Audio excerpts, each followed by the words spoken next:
നിങ്ങൾ അറിഞ്ഞോ, ജാസ്മിൻ നിരാഹാര സമരത്തിലാണ്.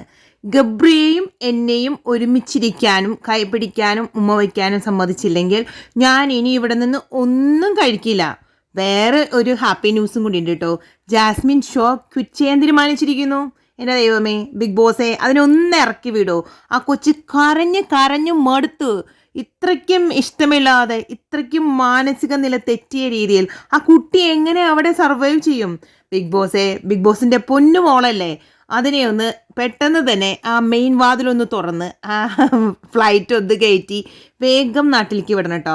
ആ കൊച്ചിൻ്റെ വലിയ ആഗ്രഹമാണ്. ഇത്രയൊക്കെ കണ്ടിട്ടും രാവിലെ എത്ര സമയമായ കുട്ടി അവിടെ കിടക്കുന്നത് പുതച്ചു മൂടി. നിങ്ങൾ ആ മുഖം കാണുന്നില്ലേ? കരഞ്ഞ് കലങ്ങിയ കണ്ണുകൾ കാണുന്നില്ലേ? അതുപോലെ തന്നെ നമ്മുടെ അടുത്ത പീസ്, നമ്മുടെ ഗബ്രി, അവനെന്ത് മാനസമൈനയൊക്കെ പാടിയിട്ടാണ് ആ റൂമിൽ കയറിയിരിക്കുന്നത്. അവനെന്താ പറ്റിയേ? അവൻ്റെ നാവിറങ്ങിപ്പോയോ? നമുക്ക് പൂജ പറഞ്ഞതൊന്ന് ശ്രദ്ധിക്കാം. പൂജ പറഞ്ഞു, നിനക്ക് ഇത്രയും വിഷമമാണ്, ഇവിടെ നിൽക്കണ്ട എന്നാണെങ്കിൽ ഈ ആഴ്ച നോമിനേഷനിൽ നിന്റെ പേര് ഞങ്ങൾ പവർ ടീമിൽ നിന്ന് നോമിനേറ്റ് ചെയ്യാം. അതിന് ജാസ്മിൻ പ്രത്യേകിച്ച് ഒന്നും പറഞ്ഞില്ല.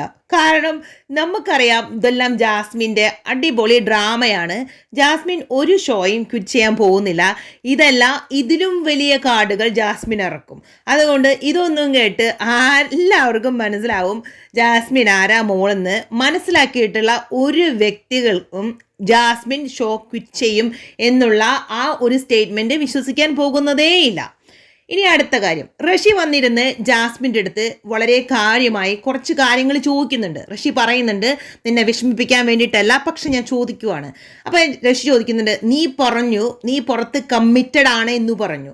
അപ്പോൾ പിന്നെ, അതായത് റഷിക്ക് ചോദിക്കാനുള്ളത്, പിന്നെ നീ കാട്ടിക്കൂട്ടുന്ന കാര്യങ്ങൾ എന്താണ്, നീ ഇതുകൊണ്ട് എന്താണ് ഉദ്ദേശിക്കുന്നത് എന്നാണ്. അപ്പോൾ ജാസ്മിൻ്റെ വായിൽ നിന്ന് തന്നെ നമുക്ക് കേൾക്കാം. ജാസ്മിൻ പറയുന്നു, ഞാൻ പുറത്ത് വാക്ക് കൊടുത്തു വന്ന ഒരാളുണ്ട്. അപ്പോൾ അത് തന്നെയാണ് ജാസ്മിനെ ഞങ്ങൾ ചോദിക്കുന്നത്. നിനക്ക് ഉളുപ്പില്ലേ? നീ ആ ബിഗ് ബോസ് ഷോയിലുള്ള ഇത്രയും പബ്ലിക്കായി കുത്തിയിരുന്ന് കാണിച്ചു കൂട്ടുന്ന കാര്യങ്ങൾ എന്താണ്? ഫ്രണ്ട്ഷിപ്പാണോ?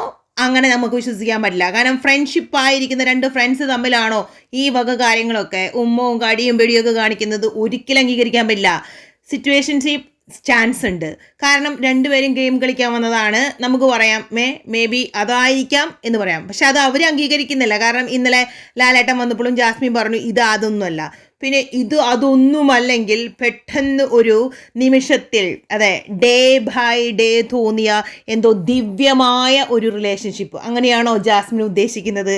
ഇപ്പോൾ ജാസ്മിൻ അവിടെ ഇരിക്കുന്നത് സഹതാപ തരംഗം പിടിച്ചു പറ്റാൻ വേണ്ടി. അതായത് ഗബ്രി ഇത്ര വിഷമിച്ചിരിക്കുമ്പോൾ ജാസ്മിൻ അവിടെ ഒച്ചിം ബഹളെടുത്ത ആളുകൾ തെറ്റിദ്ധരിക്കും, അത്രമാത്രം.